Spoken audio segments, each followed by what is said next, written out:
27 के रात्रि में करीब 1:45 रात में लोकही थाना क्षेत्र के अशोक प्रसाद अग्रवाल जी सूचित किए कि उनके घर में कुछ डकैत घुस गए कि किसी तरह बचाइए। इस सूचना पर हम तुरंत थाना अध्यक्ष लोकही को सूचित किए।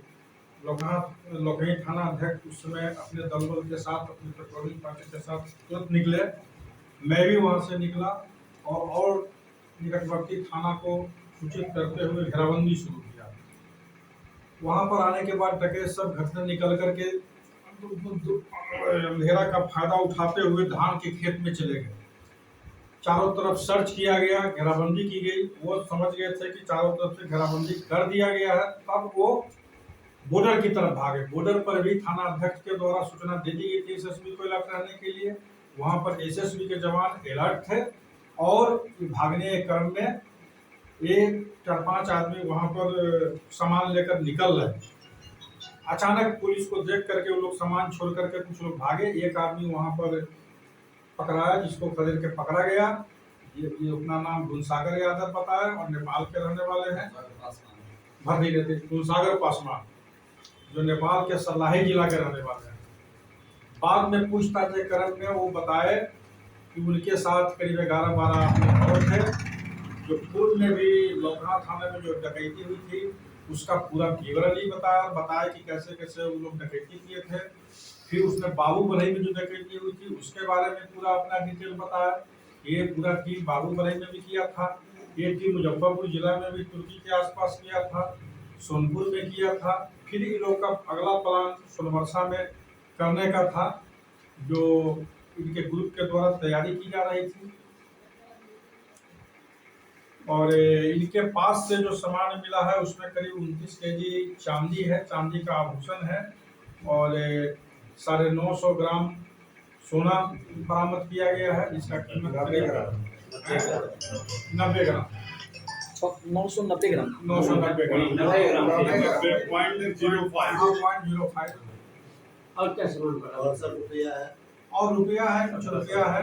रुपया कितना सर? उसके घर का मतलब जिनके अशोक अग्रवाल जी के यहाँ रुके हुए घर से कुछ कपड़ा उपड़ा है, जिसको मतलब बाकी अपने सामान को देखकर पहचान किए हैं और बताए हैं। जगत को भी देख करके बताया कि हाँ इसको मतलब पहचाने हैं, कैश अपने पूरा सामान को ही पहचाने। कैश कितना? कैश 1700। जिनके घर में डकैती हुआ अशोक चंद्र में, तो वह क्या कार्रवाई कर रहा है सर? जितना ये अब तो जो सामान बरामद हुआ, जो सामान बरामद हुआ है देख करके लगता है कि वहाँ पर कोई लाना सामान रखना कुछ कारोबार है उनका, और ऐसे पलाई का उनका बिजनेस है, पलाई का कारोबार है। क्या सर लगता है कि जिस तरीके से आज जो क्रैमर का गिरोह का एक सदस्य पकड़ा गया है, अब क्या लगता है कि ये जो कुछ घटनाएं हुई थी आज जो हुई है, अब आने में रोक लगे इस चीज को, इस पे क्या कहना है? बिल्कुल रोक लगेगा। पहले भी लोग का मतलब किया गया था, पहचान किया गया था, लेकिन इस बार पूर्ण रूप से पहचान कर लिया गया कि वास्तविक रूप से कौन कौन संलिप्त है, और सब लोग का मतलब सत्यापन भी कर लिया गया है और सिर्फ इन लोगों की गिरफ्तारी कर ली गई। सर जिसमें घटना हुई थी और डकैत लोग अंदर में थे, तो सर वहाँ पहुँचे थे क्या? हाँ बिल्कुल टीम पहुंच गए, लेकिन घर के उनका बनावट इस तरह के पीछे तालाब, पीछे जंगल बहुत। जब पुलिस आगे से पहुंचा, आगे से गेट बंद था, उनका जो बाहर का पैसा उसका सब अकाउंट बाहर वाला रूम में था, जिसको टच नहीं कर पाया। और पीछे से मतलब घुसा है और पीछे से ही निकल गया। पुलिस पहुंची, जब तक आगे गेट खोला जाए वो अंधेरा का फायदा उठाकर धान के खेत में चले गए। सर ये जो पकड़ाया इसको संजोग बोला जाए या आप लोगों के प्रयास? नहीं, बिल्कुल घेराबंदी था।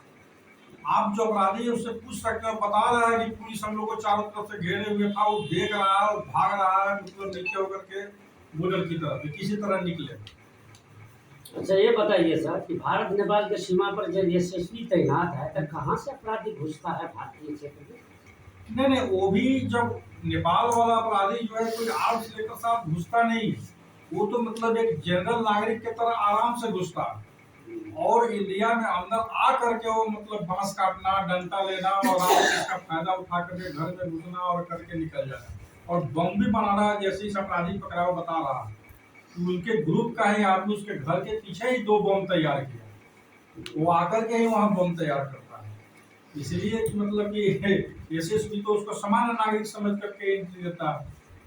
अच्छा, भारतीय क्षेत्र में जब घुसता है कहीं कहीं तो ये हथियार कहाँ से लाता है? कहीं कहीं जो हथियार भी अभी तक फायरिंग भी होती है, जो जैसे इस घटना से पहले भी आवाज भी लोखा में हुआ था। हथियार आवाज कहाँ हुआ से तो वहाँ भी बम का आवाज है। वहाँ मतलब फायरिंग का कोई हथियार का आवाज नहीं है। हथियार अब तक नहीं देखा गया है। उन लोगों के पास कोई रिवॉल्वर, पिस्टल इस टाइप का चीज अब तक नेगेटिव में नहीं देखा गया। हाँ, बम का उपयोग हुआ है, जो मतलब वो आकर के इंडिया में घुस करके बम तुरंत तैयार करता है, जो ये अपराधी पकड़ेगा, अपराधी के द्वारा बताया गया है। अच्छा, लौकी, फुटौना, बाबूगढ़ी, मुजफ्फरपुर और ये और सोनपुर। सोनपुर, हाँ। मतलब लगता है कि उसका करने का जो सिस्टम है, वो जो तरीका है, पूरे बिहार में वो लग रहा है कि वो मिलता जुलता है। मिलता क्या जुलता है। जिस सिस्टम से उन्होंने किया, वो सिस्टम सारे जगह से मिल रहा है। उसका गैंग से मिल रहा है।